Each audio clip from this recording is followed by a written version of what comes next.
Ladies and gentlemen, pay attention. This is your boy, the coach from the WWE. I would like to welcome you to the very first wrestling podcast in the world to take you on a weekly deep dive into classic matches along with legends of the squared circle. Enjoy the discussion. Enjoy the back and forth. There's so much to get into. Ladies and gentlemen, this is the payoff.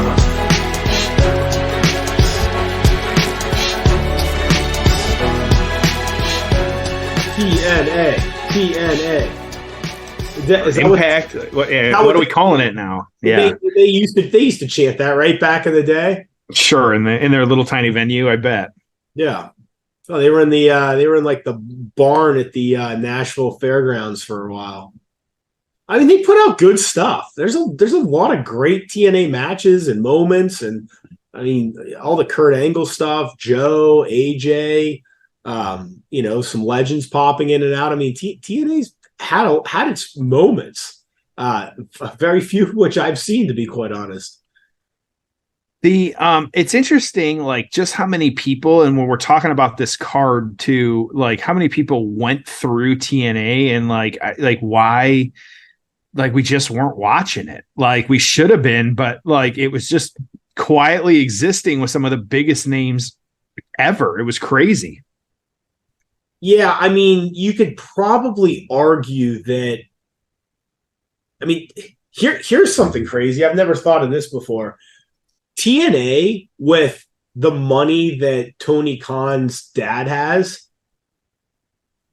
probably would be far bigger than AEW. So keep in mind that, TNA was filling the void of WCW. And there were millions and millions of fans out there that still had an appetite for wrestling. TNA just didn't have a lot of money. I mean, it was just Jarrett and his dad initially, and then they had, there's Jeff Jarrett's podcast goes through all this, but different investors, different backers, money came in, money fell through. Then you had Dixie Carter's dad, and it's wild. But the point is that even despite all that, they still had millions of people watching. I mean, they went head to head with Raw. So TNA, you can shit on it all you want. There were more people watching TNA at its peak than AEW. That's just a fact. So if they had the resources, oh my goodness. And remember, there were still a lot of guys that had gas left in the tank early on in TNA's run. I mean, Scott Hall and Kevin Nash. I mean, Lex Luger wrestled for them. Macho Man for them. You had Kurt Angle coming in his prime. You had Sting. You had a lot of young talent out there, and the list goes on and on. But it's just it's a story of what could have been pretty easily, and they really just needed money. So, anyways, I'm excited to cover this match. Why'd you pick it? Primarily because, Joe, it's just two of the best. I've always been a Samoa Joe fan. He hasn't been booked great anywhere. I know he had the Ring of Honor title, but relinquished it, and just I wish that they'd make him the monster that he was. I remember he was like a true attraction when he would come out on WWE, and we were always surprised. And he would just, he's just really great with everything he does. I still remember when my brother and I went to an NXT show, and when he was on NXT and they were touring pre-COVID and stuff like that. And every wrestler was cool. Even this one, Bailey was still there, and Finn Balor and stuff. And, they were all interacting with the fans, even when Jason Jordan before he got hurt. But then Joe was the only one that still played the character, walked out, walked past everyone, didn't look at anybody, got on the bus, sat down in the back, and that was it. Playing up his character great. And AJ Styles, I continue to try and find, it's too recent to watch an AJ Styles match in WWE because he had so much in his career prior to that. And so going back to 2005 to watch what AJ Styles was doing before he ever showed up in WWE, when people when he was really kind of building his reputation or already known as one of the best,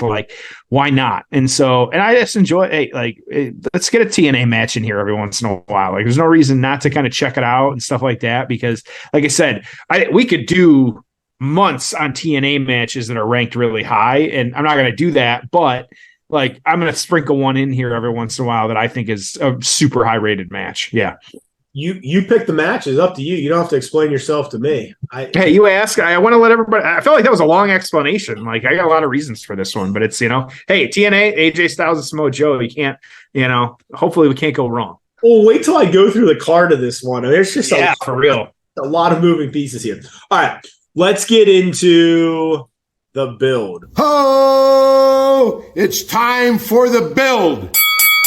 All right, so like I said, just a lot of moving pieces in this show, in TNA in general. It's really fun to look back at, especially for people like Joe and Jeff and I that really just didn't watch all this stuff. So that's what I think's really fun about it. You go back and you look at this stuff, and it's like that happened. That guy was in there. They did this. I mean, Jeff, I don't know about you, but I don't recall a lot of this. So December 11th, 2005, we're at the Impact Zone, which was just a soundstage down at Disney. I mean, it would have been fun to go to if you lived in the area for sure, right? Mm-hmm. Yeah. Why? Like, if I lived down there, same with like NXT, like I would show up, like just get in line, get some tickets. Like if I got nothing to do on like a Thursday for a taping, like I go watch some wrestling, whatever. Yeah, absolutely. Well, I think you'd like buy a pass to the park for a lot of these. So it's like, yes, great. Yeah. Go to a show, do some roller coasters. I'm in. All right. So show starts out with Sabu defeating Abyss in I'm not making this up, barbed wire massacre match in 10 minutes. Sure. So we start out the show with a barbed wire match. Austin Aries and Matt Bentley defeat Alex Shelley and Roderick Strong in a tag match. So Roddy Strong in there. Raven's going to defeat Chris Canyon. There you go. That was my guess. Chris Canyon. It's Chris Canyon. Guess was it was Canyon. It was. Okay, so that was in 5 minutes. Team Canada is going to defeat 4 Live Crew. Of course, you have Road Dogg and Billy Gunn. Road Dogg and Billy Gunn team, along with R-Truth and Conan. So a lot of action there, 7 minutes. A lot of multi-matches. There's even a 6-way on the pre-show. Another 6-man tag of Chris Sabin, Dale Torberg, and Sanjay Dutt with AJ Perzinski, which is a former Major League Baseball player, defeating the Diamonds in the Rough of David Young, Elix Skipper, and Simon Diamond. Man, there's just so many people on this show. Like it's a lot of bills to pay. Christian Cage is going to defeat Monty Brown to become number 1 contender for the championship in 12 minutes. Team 3D is going to defeat America's Most Wanted in a tables match in 9 minutes. Then the match we're going to cover. And then in your main event, Jeff Jarrett's going to defeat Rhino in 17 minutes to retain his championship. The match we're covering is the highest rated on this show. People seem to like the main event as well. But Jeff, just a lot of moving pieces, man. A lot of people too, like names like that's kind of a crazy tag team when you think about it too. You got, Road Dogg, Billy Gunn, Conan, and R-Truth. That's just crazy to even say that they were like a tag team. Like, which, and almost every match has somebody that is like it's still around at some point. Christian Cage, like obviously still around, Raven, fan favorite around here, like still around, like Sabu, I think had a match not that long ago, just kind of crazy. Roddy Strong is still in his neck brace and doing that. So just kind of crazy to, kind of seeing some of these people. Same with Rhino. I love a great Rhino appearance. Like who doesn't? And so he's back from my hometown in Michigan. He usually makes a lot of appearances and stuff like that in that area. So it's always good to kind of see that. So same with Sabu, Michigan man. So how we got to this one, tight little build actually, but good stuff. And so this taking place, the show, December 11th, 2005, but we're going back actually to the Sacrifice pay-per-view, which was August 2005. This is where they kind of really kicked off their rivalry a little bit. We had Joe beating AJ. It was the first round of the TNA Super X Cup tournament. And so it was actually by winning that tournament, Joe was entitled to a TNA X Division match championship against who at the time was the champion, Christopher Daniels. So that was the different, this same belt that we're kind of going for at this point.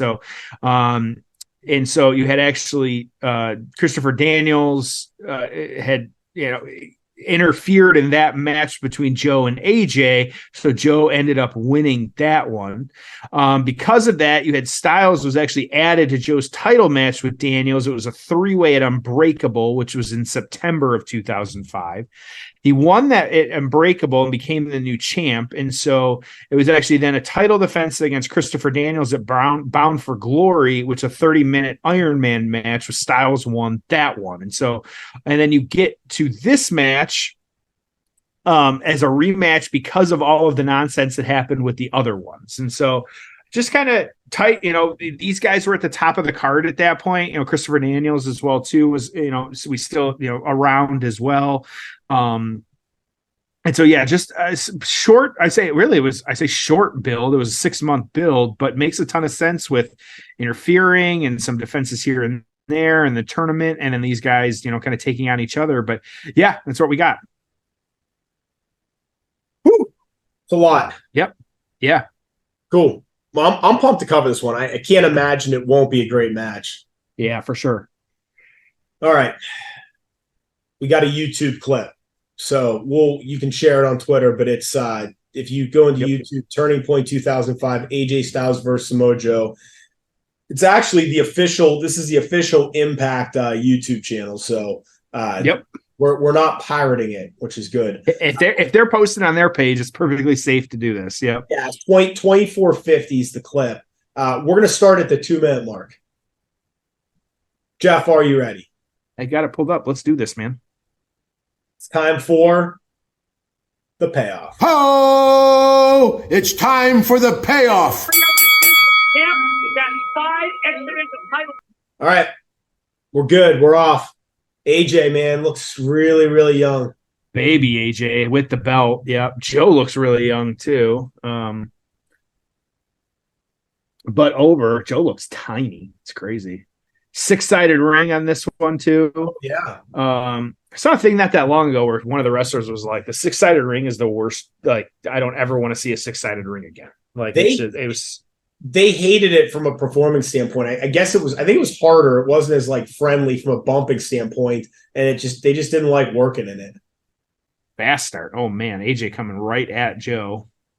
It just looks, I don't know. I mean, I applaud them for trying something different, but man, it's just weird, huh? It's just Joe have highlights in his hair too. Yeah, I think so. AJ, big suplex to Joe there. Yikes. Yeah, I got him over. It just had to be like, I don't know. It's interesting to me because you figure they were doing tapings and, weekly and whatever it was, some of these shows, like, I mean, they're in front of 1,000 people. That's all they could put like in this venue. And so, and I was looking at it too. Because I was curious myself, kind of like where, it's like across the street from,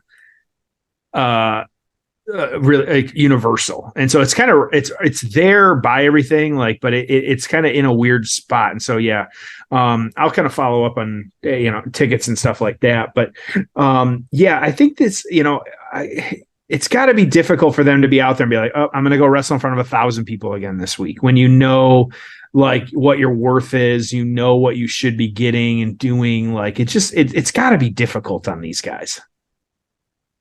Oh, for sure. For sure.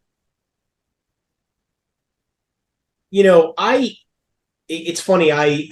Kurt Angle was saying it recently on a podcast, and I've heard it a few different places. It's funny though. Like actually, Hulk Hogan says the same thing, but it's funny when they'll talk about Dixie Carter and they're like, she was incredible.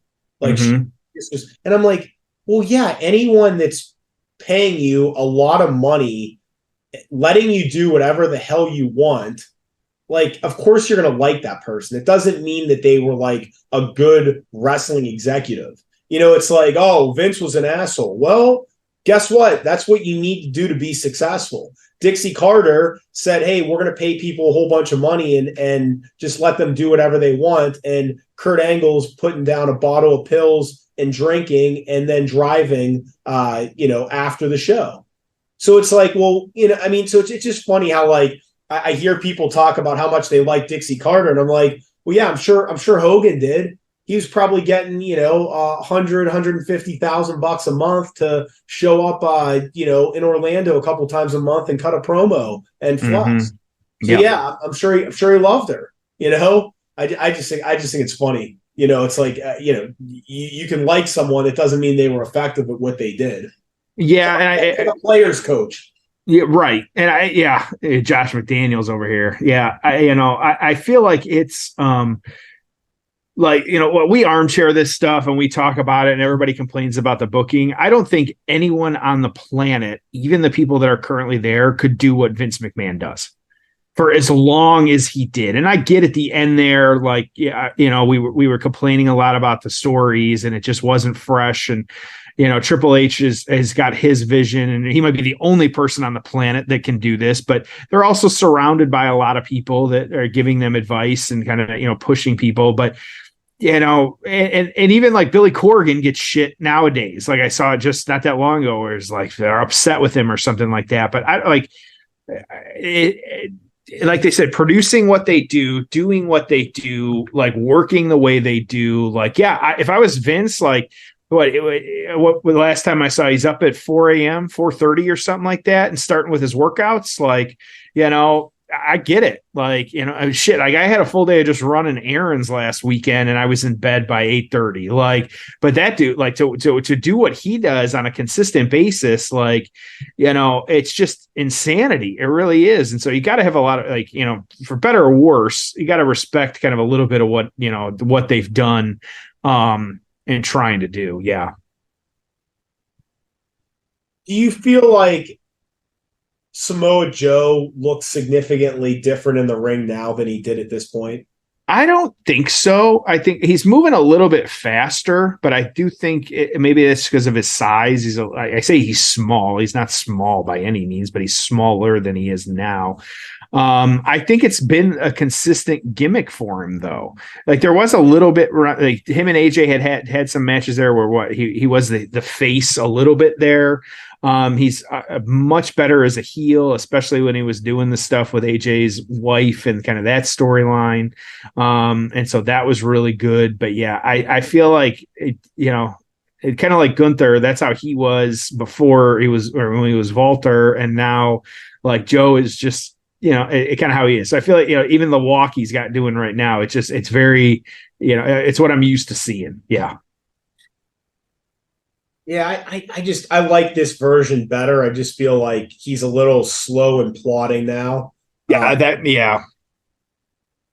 I just feel like this era, AJ, I still think can really go at a very, very high level.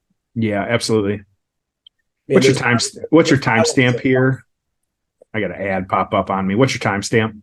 Oh, I am at the 8:23, 8:24, 8:25. All right, I'm with you. Cool. Yeah.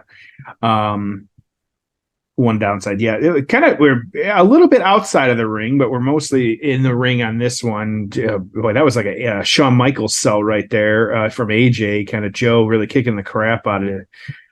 Kicking the crap out of him at this point. Yeah. I wonder Sean and AJ, I wonder how that would have gone. Sean's whole thing was he never liked working with guys that were similar to him and same size as him because it was too similar. And I could see that, Yeah, absolutely. That being a match where you're like underwhelmed. You're like, well, I thought those two would just be great. Well, no, the styles were too similar.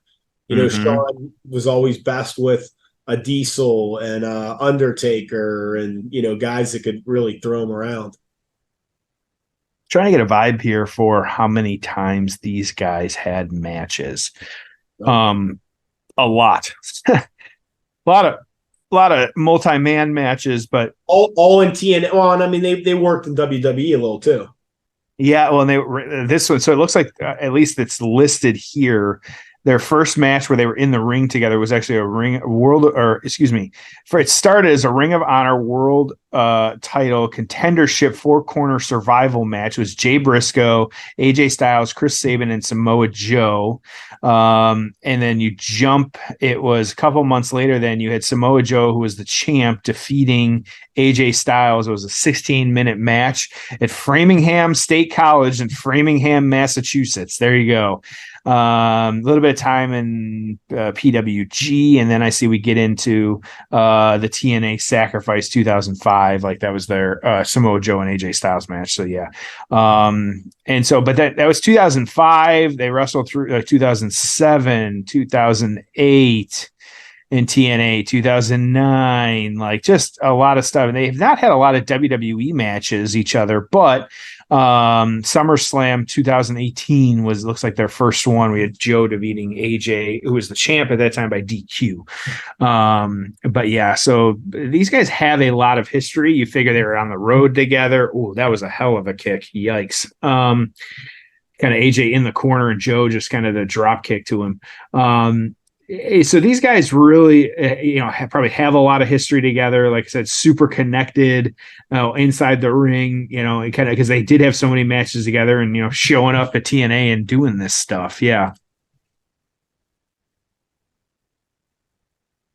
I wonder how much time AJ Styles has left. I don't feel like he hasn't been used much the last few years. I don't know.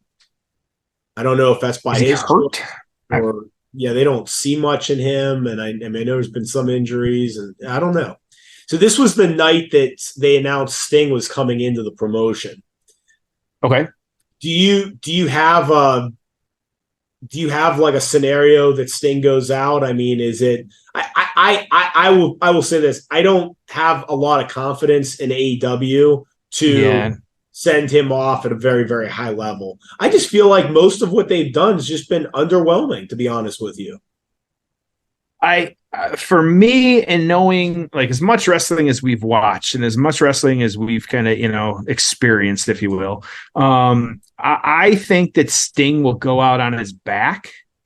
I don't know if it will necessarily be the person that we want it to be. Like it would, I don't think they're going to turn Darby on him. That would be interesting, but at the same time, I just don't see that happening. I don't want him to have a tag. Being selfish, I don't want him to have a tag match. It would be good to have him have a singles match, but I could see them doing some weird Flair Sting thing, and nobody wants that. So that would be weird. I don't know. I'm with you. I don't know what direction they could go, but I feel like I'm already complaining about it. Like it's just hard to say what they're going to do. Yeah, I don't know. I mean, maybe it's just like, what are you doing with Ric Flair?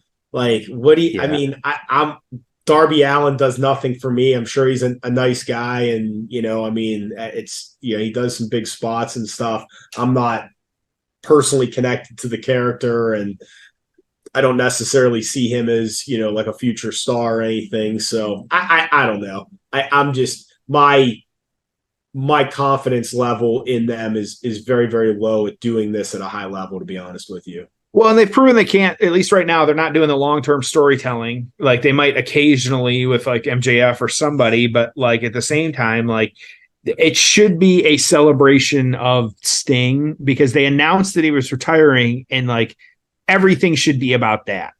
Like let him go out, like maybe, and who knows how many matches he can do between now and then, but also like he's never looked bad out there. Like, and so give him the, like, even if he does one match a month, like give him that kind of the send off that he deserves. Like, okay, like I don't necessarily like, do some blasts from the past stuff. Like he could wrestle Jericho. Like I'd be fine with that. Like, it doesn't need to get in there with Big Show. Maybe a Flair you could do a tag with Flair, like kind of earlier or something like that. Like, There's some people, let him put some people over as well too, or let him, just beat some people that don't make a ton of sense either. Like, just let him go be Sting for a bit. And so, it's just crazy move there too from AJ, kind of doing or what was like a moonsault, like kind of spinning corkscrew thing that he does. Yeah, just crazy to the outside down to Joe. Yeah, so I'm with you. I don't know what's going to happen, but I hope they figure it out. Yeah, I do too. I really do. I mean, I think it could be, if you played it right, I feel like it could attract a lot of people. Like, I mean, to me, you've heard me say this, but like, they need to figure out a way to get new people in the tent. How do you get people to? So it's like, if take this Sting thing and just say, okay, we've got whatever 90 days or whatever we have, of 2024 before he's done. Mm-hmm. What can let's just map this out week by week. Like, what can we do that's interesting? Each week, could we bring back a different adversary to, confront him and cut a promo? Oh, well, that could be interesting. Maybe there's a handful of guys out there that you could bring in for a one-off to, do a little promo in the ring with him. That'd be fun. Who are the matches we want to have? Well, it'd be fun to see him in the ring with so-and-so once again. Okay. I mean, you could map this out to where it's a big deal and it's like incredibly well thought out and could bring people back in. I just don't know if they're going to do that or not. So I pulled up, this would be the top 50 Sting rivalries. Flair being number 1. It's just a random website, Hogan being number 2. I would not want to see Hogan. They're not bringing him in. That's it. Lex Luger can't, but I think you could actually involve Lex Luger in some way. Sure. Vader, no. Obviously, Rick Rude, no. Triple H isn't coming over. Mick Foley, maybe could make an appearance. You never know. Great Muta, they've done that, and so that'll be interesting. The Four Horsemen, Arn Anderson's over there. I don't want to see a whole lot of that. You have some NWO is number 11 on this. You could do a lot with the NWO people, like plain and simple. Kurt Angle's another one. They had a lot of matches in TNA. I don't think Kurt's not going to go over though either. And so that's not going to happen. Christian Cage, Bret Hart, Jake the Snake. So for me, this is interesting. I saw Nikita Koloff, he got a match. Did you see that? Like, no. I thought I saw he got back in the ring or something. Like I saw not that long ago. I'll have to pull it up again. But I think maybe you don't necessarily do like, what if you did like something where you have some of these legends come back and be like, they're working with me to try and defeat Sting. Like you have Jake the Snake do, like he was doing, and he pairs up with somebody. Maybe you have Nikita Koloff. Like, that's the way to do Flair. Maybe Jay Lethal is, the representative for Flair and kind of goes out there and, has that match. And so, just interesting. Oh, it wasn't Koloff. It was Vladimir Kozlov. My bad. And so, but I think maybe that's one way to do it is kind of, incorporate these legends, give him the sign off and, maybe beat some, respect, whatever. Jeff Jarrett's in there as well too. I see. So there's a lot of guys that I think that you really could do something with. I just hope they give it that respect. Yeah. I will. We'll see what happens. Like I said, expectations are low, unfortunately. Yeah. Good match so far here. They're mostly contained in the ring. Hard hitting. Oh, man. Joe just kind of turning out AJ too with a clothesline there. Just kind of AJ, great seller. He's like Shawn level when it comes to that stuff. And so just kind of putting it all out there, which really, but the kick out of 1, though. That was fun. All right. Man, that's the smaller venue. I hate saying it, but it's just like it's tough to not see it. Is that, do you feel that way too? I mean, like, it's just like, it's amazing where, like, I don't know. I mean, I watched NFL games in empty stadiums during the pandemic and like, who cares, right? Golf tournaments without fans, who cares? But like, it's just weird how wrestling, like, obviously without fans sucks, but even with like a smaller crowd, I mean, I hate saying it, but it just feels like it's not as big. Like this at a WrestleMania just hits totally different. Yep, absolutely. Well, and even when they're showing like the cameras panning, like, away from the hard cam, like there's just a lot of black area. There's just not a whole lot happening. And so you don't really get, which they black out, I know, on these other shows too, but you just don't get the same vibe for it as well too. Which I definitely hurts it. You got a little bloody mouth here from AJ and Joe too. They keep showing it every once in a while.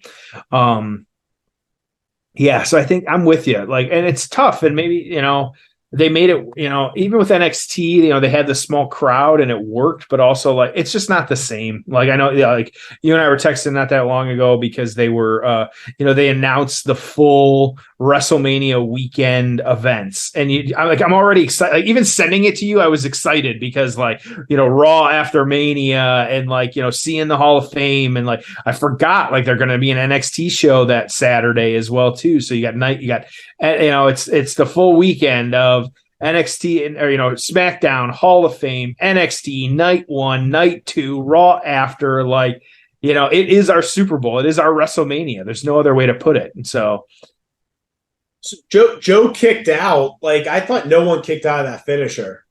Yep, and he did. Yep. Fans going crazy. Yep. Yeah. Good stuff though. Again, good match. Like they're WrestleMania weekend, like, look, going there obviously is an incredible experience, but like, I mean, it's to the point now where like, as a fan watching at home, it's incredible.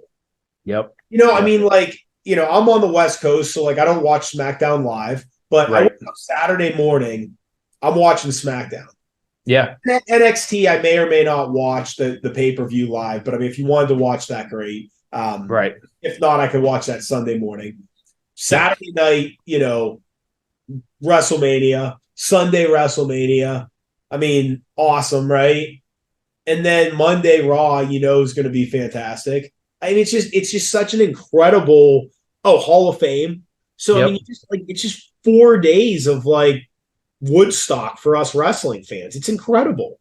Yeah, and you and I we had the conversation too. Of just it's getting to the point where the product is so hot, it is becoming more cost prohibitive. Like it is difficult if it's not in a city by you. That was a Coquina clutch and Joe for the win, it looks like. Yep. He tapped him out. Yeah. Yeah, to put a quick bow on it here, the days of getting up that morning and being in town and going for a decent price are gone because the product is too hot, which good for them. But I also think anymore WrestleMania is a made-for-TV event. To be there, it's a totally different experience. It's worth it. You and I have both done it. If you haven't done it, I think, like you said, there's other shows like Rumble, which would be better. But at the same time, just because of what the experience is, but at the same time, like, I got to check it out either way. So yeah.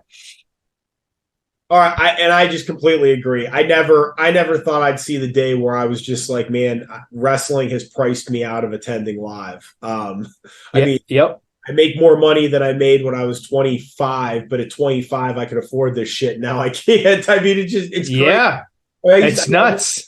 7 WrestleManias. So yeah, it's like if it's in your market, great. I mean, maybe a short drive or something. I'd love to go to Rumble, but what are tickets going to cost? I mean, it's going to cost a fortune. Even a random premium live event that was here in Indianapolis. What was it? Fastlane not that long ago. Oh like my God, I couldn't believe the ticket prices you're saying. I was sending you the StubHub the day of, and like it was like $200 for the 200 level. It wasn't worth it. So we got Joe beating up AJ, but yeah, let's go ahead. Yeah, let's get into the aftermath. Ho! It's time for the aftermath. I mean, what'd you think of that? It wasn't bad. It was pretty good. Yeah, I think they probably had better matches, but this one was pretty good though. I think it definitely showcased who they are. Joe kind of teasing going Muscle Buster and who's this coming out? Christopher Daniels coming out, it looks like. Yeah. So but which is what leads into our kind of next defense for this one. Joe actually defended the title against Christopher Daniels at Final Resolution. It was actually Joe winning that one after AJ threw in the towel for Daniels, to Joe beating Daniels senseless, excuse me. They continued though this rivalry. It was against all odds, where Daniels, Joe, and Styles competed in a 3-way match for the X X Division Championship. It's actually Joe gained the pinfall to retain on that one. You then jump again, another three-way. It was Destination X pay-per-view on March 12, 2006. Daniels won that one, and so he became the champion on that. And really the rivalry ending, it was actually April 2006 when Joe defeated Daniels to win back the championship on that. So these guys, a bunch of triple threats, title defenses, like they just stayed in each other's universes, as I like to say, and that was how it happened. So yeah. So PWI, AJ number 5, Joe 22, like very good on that. Observer newsletter. AJ attacked him right from the bell. Joe was overwhelmed for a while, but then AJ slowed down and he got mad. AJ stayed on him though and hit a 5-star drop kick that Joe did a 5-star job selling. I fully endorse a "this is awesome" chant right now. Joe has finally had enough and beat the holy living fuck out of the guy. That's a quote. So let's see here. AJ fought, but eventually passed out. This was one goddamn awesome match. I think it would have gone 3 minutes less and Joe would have gotten the win after the muscle buster off of the top of the choke. It would have been perfect. As it was, they sort of lost the crowd in the final few minutes that took this down a notch. Sometimes longer is not necessarily better. Still, it pains me to say anything negative about this baby. 4 3/4 stars for a TNA match in 2005. Yep. So that's how it goes. All right. So that's the only one we have is 4 3/4. Where are you putting this one? Man, I didn't see it quite that high. Payoff score 7. I mean, good, really good. But I just didn't watch that match and think, wow, this is really a hell of a match. Maybe I'm being hard on it, but I didn't see it. I'm with you. Right, like 7, and it was good. In regards to, they really just most of it was Joe beating the crap out of AJ, like, which is fine. But there's one of those things that maybe don't need a spot fest, but maybe just kind of, some more kickouts, some more things. It was a big deal that it kicked out of the muscle buster, but yeah, just, trying to figure it out and what's happening. I was still sports entertained though. If you're looking for a TNA match, this was definitely a good one. So, but yeah, just one of them things, like 7.5. I'm right there with you. Okay. We're on the same page. Yep. We're going with back in the time machine next week. We're going back in the time machine. It's actually Merry Christmas as well too. Our Christmas episode, we're going to record it a little early so that you and I can enjoy the holiday. But yes, this is, I feel like, and we did this last year too. We end with a Ric Flair match because of just the nature of Starrcade being at the end of the year. So we could have done, it actually might have been a Flair Vader match last year as well too. I forget, but yeah. Maybe it was. I'll have to go back and look. I'll pull it up. I'm going to pull it up. I'm going to talk here because, of course, need to plug our shit as everybody, don't forget, with the holiday coming up, like maybe start the new year right at this point. Checking out manscaped.com. Using that promo code PAYOFF, getting you 20% off and free shipping, everything in the store, all kinds of new stuff that they rolled out before the holiday, so that you can make sure to check that out. Tom and I stand by these products. We wouldn't tell you to get them if we didn't stand by them. You hear ads on a podcast, you're like, whatever. Definitely check this out using our promo code PAYOFF because it is worth it. We promise you on that one. So make sure to check that out. And of course, Caldera Lab as well too. Make sure to check that out as well using the code PAYOFF as well. Getting you 20% off there, all kinds of men's skincare, healthcare, all kinds of good stuff. So looking back on December 26, 2022, we did Ric Flair and Sting. It's Starrcade 1988. And so, yes, we were close, but definitely had a Ric Flair match. And the year before that, we had it was Bret Hart and the Bulldog. Seasons Beatings was how we wrapped up the year. So there you go. Seasons Beatings. Go check them out in the archives. We got them reposted and posted for everybody. So yeah. So good stuff, man. Send them home happy. Yeah, I'm pumped to cover it. We'll see you next week on an all new episode of The Payoff.